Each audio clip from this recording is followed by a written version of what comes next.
morning, everyone. Welcome to Coffee with the Pastor. I'm Pastor John Woodin, and this is a ministry of Hollywood Faith Christian Center in beautiful Hollywood, Florida. We welcome you today. We're going to start in 2 Timothy chapter 3 this morning. But know this, that in the last days perilous times will come.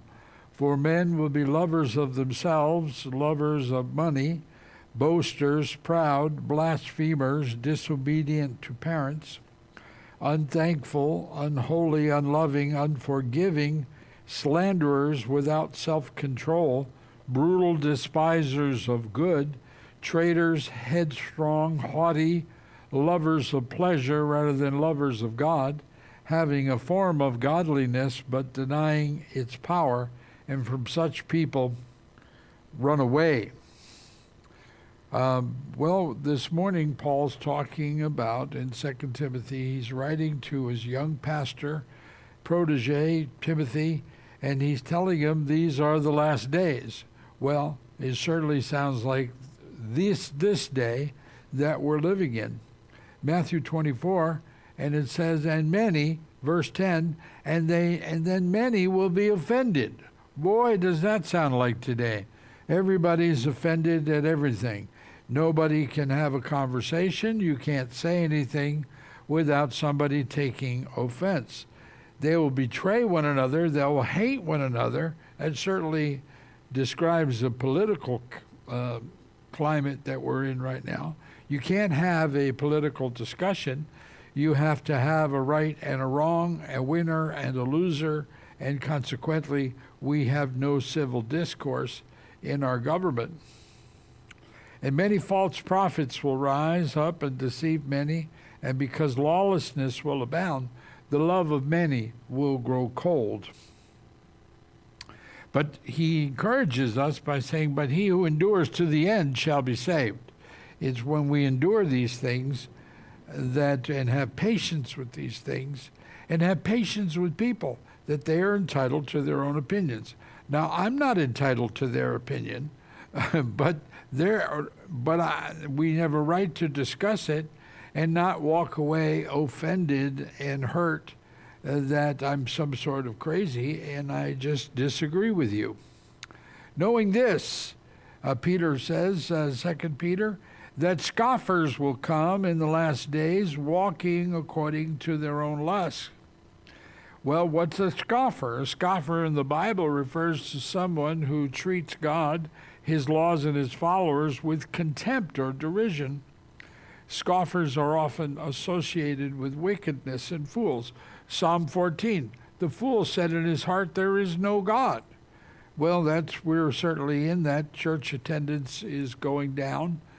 People are turning away from the Lord because believe that they're able to do these things on their own. Well, one day the Lord is going to prove them out. But what about timing? And I believe that we're already in the tribulation period. And the first part of the tribulation period, that the first horseman has been released. But watch therefore, for you do not know what hour your Lord is coming. But know this, that if the master of the house had known what hour the thief would come, he would have watched and not allowed his house to be broken into. Mark's gospel says this, but of that day and hour no one knows, not even the angels in heaven, nor the Son, but only the Father. Take heed, watch and pray, if you do not know when the time is. Daniel writes this, Daniel, shut up the words and seal the book until the time of the end. And many shall run to and fro. Now, that in the Bible means without purpose. It means crazy, just running around, activity, to do something just to do it.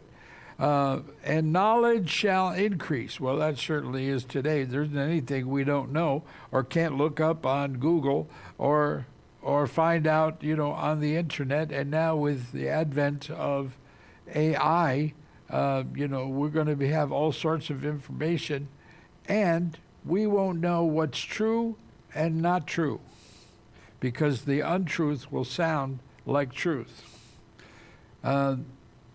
you know, they're even talking, the scientists are talking about the Earth's core and the magnetic force is reversing itself. And they don't know what that means because there's no way to go down into the center of the Earth and measure what's going on. All they know is that it's switching, but what effect that will have on anything, no one's quite sure. For the creation was subject to futility, Paul writes in Romans 8, not willingly, but because of him who subjected it in hope, because the creation itself will also be delivered from the bondage of corruption. For we know, I love this, when Paul says we know, that the whole creation groans and labors with birth pangs together until now. So we know the times we're in, but what do we do? That's the question. What do we do? We must be able to discern the difference between what is God and what is the spirit of this world. So understand what is God versus what is good. Now watch tomorrow, tune in tomorrow when we discuss to see what we must do. So we know what the times are like and we know the timing is now, but what do we do? So catch us tomorrow and we'll give you an update. God bless you.